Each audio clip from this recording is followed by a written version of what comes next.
Channel এবং মাসুম মাহবুব Facebook page.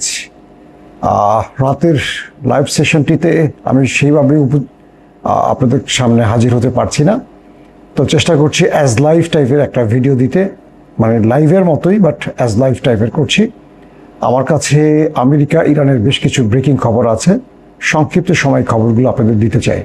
প্রথম যে খবরটি, ইরান এবং আমেরিকার মধ্যে মধ্যস্থতা একটা চূড়ান্ত সিদ্ধান্তে পৌঁছেছে। আপাতত যুদ্ধের উত্তেজনাটা থেকে আমরা একটা রাত শান্তি পাচ্ছি। আশা করা যাচ্ছে হয়তো এইভাবে এই যুদ্ধটা থেমে যেতে পারে। মার্কিন প্রেসিডেন্ট ডোনাল্ড ট্রাম্প আজকে যেই সোশ্যাল মিডিয়ায় তার পোস্ট করেছেন সেখানে বলেছেন যে ইরানের সাথে তাদের একটা আলোচনা হয়েছে এবং এই আলোচনার মাধ্যমে ইরান তারাও আমেরিকাকে আশ্বস্ত করেছে তারা শান্তির পথে হাঁটতে চায়। যদি ইরান শান্তির পথে না হাঁটে তাহলে ইরানের জন্য খুব বড় রকম ভয়াবহ দিন আসবে। আমেরিকা ইরানকে অনেক বড় আক্রমণের মধ্যে ফেলবে, অর্থাৎ ইরানকে ধ্বংসের হুমকি দিচ্ছে আবারও ট্রাম্প। পাশাপাশি বলছে যে পাকিস্তান তাদের কাছে একটা যুদ্ধবিরতি শুধু নয়, শান্তিপূর্ণ টেকসই সমাধানের দিকে আসার জন্য বারবার চাপ দিচ্ছেন। পাকিস্তানের ফিল্ড মার্শাল এবং প্রধানমন্ত্রীর একটা অনুরোধ ট্রাম্প রাখতে চান, আর সেই অনুযায়ী ইরানকে কিছু প্রস্তাবনা তিনি পাঠিয়েছেন। এই প্রস্তাবনাগুলোর মধ্যে বেশ কিছু নাকি দুই পক্ষের মধ্যে একটা সমাধান হয়েছে। আমরা বলতে পারি একটা নিঃসন্দেহে আজকে খুব ভালো খবর। সেই নাম্বার 1, ইরানের উপর আমেরিকার নিষেধাজ্ঞা প্রত্যাহার করা হবে। ইরানের প্রায় 47 বছরের সাধনা এবার পূরণ হতে যাচ্ছে। দেখেন, কারা হেরে গেল কারা জিতে গেল এই যুদ্ধে একদম পুরোপুরি আমি আপনাদের ব্যাখ্যা করে তুলে ধরছি। ইরানের 45 থেকে 47 বছরের সাধনা ছিল নিষেধাজ্ঞা তুলে নেয়া। অবশেষে আমেরিকা রাজি হয়েছে ইরানের এই যে প্রস্তাবে যে ইরানের নিষেধাজ্ঞা তুলে নেওয়া হবে। 2, ইরানের যে বিলিয়ন বিলিয়ন ডলার বিভিন্ন দেশে ফ্রিজ হয়ে আছে, ইরানের যে বিভিন্ন সম্পদ বাজেয়াপ্ত হয়েছে, এগুলো এখন ইরানকে ফেরত দেওয়া হবে। 3, হরমুজ প্রণালী দুই পক্ষ খুলে দেবে। আমেরিকাও তার নেভাল ব্লকেট খুলে দেবে, ইরানও এখান থেকে সব জাহাজকে চলাচলের অনুমতি দিয়ে সরে যাবে। তো এরকম বড় ফ্রেমে যেই বিষয়গুলো ইরানের জন্য বড় লাভজনক ছিল সবগুলোতে বিজয় পেয়ে গেল ইরান। আর আমেরিকা শেষ পর্যন্ত ইরানের কাছে মাথাটা নত করে ইরানের প্রস্তাবগুলোতে রাজি হয়েছে। সবচেয়ে বড় যে বিষয়টি ছিল আমেরিকার চোখে নিউক্লিয়ার ইস্যুটি, বলা হয়েছে এখানে 10 বছর বা 12 বছরের জন্য ইরান আমেরিকার একটা প্রস্তাব রাখবে। অর্থাৎ আমেরিকা চেয়েছিল 20 বছর, ইরান চেয়েছিল 5 বছর। সেটা হয়তোবা 10-12 বছর গিয়ে ঠেকবে এমন একটি আলোচনা আসছে যে নিউক্লিয়ার ইস্যুতে ইরান আর সামনে অগ্রগতি হবে না, যেখানে আছে সেখানে ব্রেক দিবে। এটা কতদিনের জন্য? 10 থেকে 12 বছর। এমন একটি প্রস্তাবনা আমরা এখন পর্যন্ত রিপোর্টে পেয়েছি। ঠিক দুই পক্ষ আসলে কত বছরের জন্য চূড়ান্ত সিদ্ধান্ত নিয়েছে এটা হয়তো আরো পরে আমরা ক্লিয়ার জানবো। পাশাপাশি ইরান হরমুজের ট্রোল আদায় করবে কি করবে না এই বিষয়টি ইরান আমেরিকার কাছে আর তোলেনি। এটা ইরানের ব্যক্তিগত বিষয়, তাদের জলরাশি তারা কি করবে সে সিদ্ধান্ত তাদের। তবে আমেরিকা আসলে একটা ফেস সেভিং যে চায় এটা আমরা আজকের আলোচনায় বুঝতে পেরেছি। ডোনাল্ড ট্রাম্প বলছেন যে আমরা এই যুদ্ধে বিজয় অর্জন করেছি, কিন্তু ডোনাল্ড ট্রাম্প বলছেন না তাদের বিজয়টা কি। যদি ডোনাল্ড ট্রাম্প বিজয় অর্জন করেন তাহলে তো ইরান পরাজিত হওয়ার কথা, তাই না? কিন্তু আমরা দেখছি এখন পর্যন্ত প্রত্যেকটা ক্ষেত্রে ইরানের বিজয়। কিরকম? 45 থেকে 47 বছর পর ইরান তার নিষেধাজ্ঞা থেকে উঠে আসতে যাচ্ছে। 2, ইরান তার যে ফ্রিজ হওয়া বিলিয়ন বিলিয়ন ডলার পৃথিবীর বিভিন্ন দেশে আটকা পড়ে আছে তাদের সম্পদ, সেটা ফেরত পাচ্ছে। হরমুজে ইরান এখন টোল আদায় করবে। একটা ইস্যু শুধু ইউরেনিয়াম ইস্যুটি তো ইরান আগেও আলোচনায় ছিল। এই যুদ্ধটা শুরুর আগে কি আলোচনায় ইরান ছিল না হরমুজ ইস্যুতে, নিউক্লিয়ার ইস্যুতে? তার মানে ইরান যদি নিউক্লিয়ার বোমা বানাতে না চায় তাহলে এই আলোচনাটা ইরানের জন্য একেবারে গৌণ, কোনো গুরুত্বপূর্ণ ইস্যু না। ইরান যদি নিউক্লিয়ার বোমা বানাতে চায় তাহলেও আমেরিকার এই আলোচনা কিছু যায় আসে না, সেটা তারা গোপনই বানাবে। পৃথিবীর সব দেশ এই কাজটি গোপনই করে। এখানে ইরান আমেরিকাকে ঢালডোল পিটিয়ে জানিয়ে করার কোনো বিষয় না। আসেন তারপরে গুরুত্বপূর্ণ ইস্যুটা কি। মার্কিন প্রেসিডেন্ট ডোনাল্ড ট্রাম্পকে পিট হেগসেট, তাদের যে প্রতিরক্ষা মন্ত্রী, তিনি 3টি প্রস্তাব দিয়েছিলেন। পাশাপাশি তাদের সেন্ট্রাল কমান্ড প্রধান mister Cooper, general Cooper, admiral Cooper, তিনি 3টি বিষয় উল্লেখ করেছিলেন তার প্রস্তাবনায়। কি বলা হয়েছিল এই দুজনের প্রস্তাবনায়? বলা হয়েছিল যদি ইরান আমেরিকার সাথে সমঝোতায় না আসে তাহলে আমেরিকার 3টি পথ বেছে নিতে পারে। নাম্বার 1, আমেরিকা পুরো ইরানের মধ্যে বোম্বিং করে পুরো ইরানকে ধ্বংস করে দিতে পারে। 2, আমেরিকা ইরানে স্থল অভিযান শুরু করতে পারে। আর সবচেয়ে গুরুত্বপূর্ণ যে ইস্যুটি, সেটি হলো আমেরিকা ইরানের নিউক্লিয়ার ইস্যুটিকে তারা আন্তর্জাতিকভাবে, অর্থাৎ পুরো পৃথিবীর সকল দেশকে এনে ইরানের বিরুদ্ধে দাঁড়িয়ে নিউক্লিয়ারকে নিষিদ্ধ করবে এবং ইরানকে পুরোপুরি নিষিদ্ধ করে দেবে।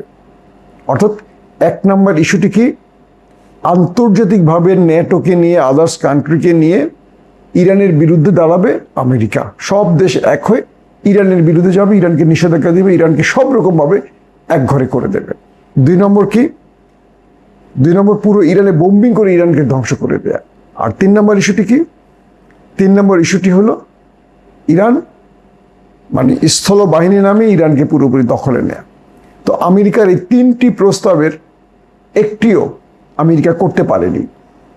মার্কিন যুক্তরাষ্ট্রের যিনি প্রতিরক্ষা মন্ত্রী পিট হেগসেট, তিনি কি বলছেন যে আমরা ইরানে কখনো বড় আক্রমণ করতে আসলে চাইনি, আমরা ইরানে স্থল বাহিনী নামাবো এরকম চিন্তাও আমরা করিনি।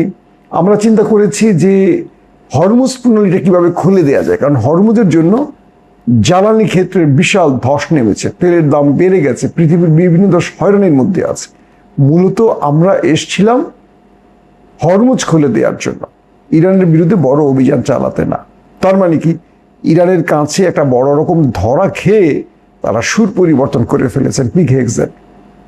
এখন আমেরিকা প্রেসিডেন্ট ডোনাল্ড ট্রাম্প যে তার লাস্ট টুইট বলি বা ট্রুথ সোশ্যালে যে পোস্ট করেছেন, সেখানে বলছেন যে ইরানের সাথে তাদের আলোচনা হয়েছে এবং ইরান আমেরিকার প্রস্তাবে মোটামুটি সম্মত হয়েছে। প্রশ্ন হলো, ইরানকে আমেরিকা ম্যানেজ করতে চাইছে, ইরান আমেরিকাকে ম্যানেজ করতে চাইছে না। তার মানে এই যুদ্ধে ইরান বিজয়ী হয়ে গেছে। এখন দিচ্ছে কে?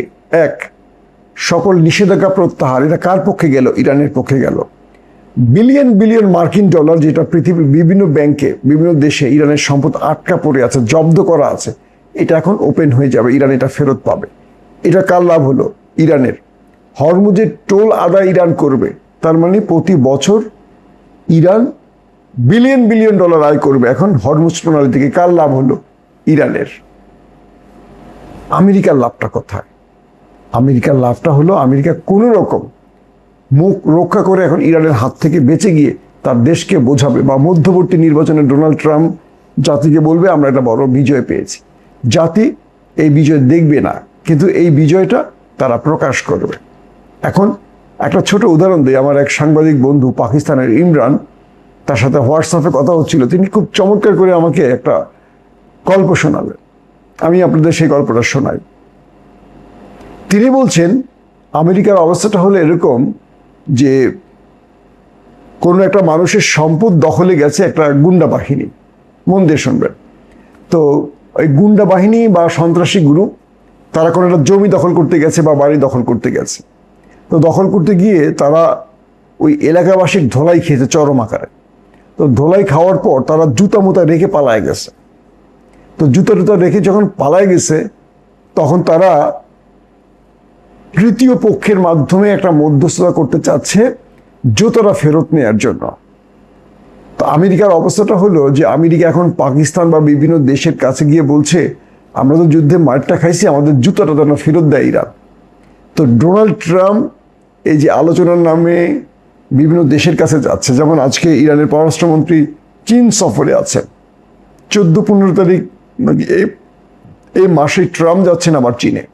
তো সব কিছু মিলে ইরান আমেরিকার ধোলাই দেওয়ার কারণে আমেরিকার জুতোটা ফেলে চলে গেছে ইরানের ভূমিতে। এখন আমেরিকার জুতা ফেরত নেওয়ার জন্য বারবার আলোচনা করছে, কারণ এই জুতোটা তাদের ইজ্জত হয়ে গেছে এখন। তো অবস্থাটা এরকম হয়ে গেছে যে আমেরিকার প্রেসিডেন্ট এখন যত কিছুই করছেন শুধু তার দেশে মধ্যবর্তী নির্বাচনটা সামলাবার জন্য করছেন। আর মিস্টার নেতানিয়াহু কি বলছেন, এই আলোচনা বা যুদ্ধবিরতি বা এই কি বলবো প্রস্তাবনার খেলা বন্ধ করেন, আসেন আমরা যুদ্ধ খেলি। মানে প্রেসিডেন্ট ট্রাম্পকে নেতানিয়াহু আবার যুদ্ধে নামার জন্য প্রস্তাব দিয়েছে। তো এই পরিস্থিতির মধ্যে ডোনাল্ড ট্রাম্পের বিরুদ্ধে ইরান একটা বিশাল বিজয় পেয়ে গেল।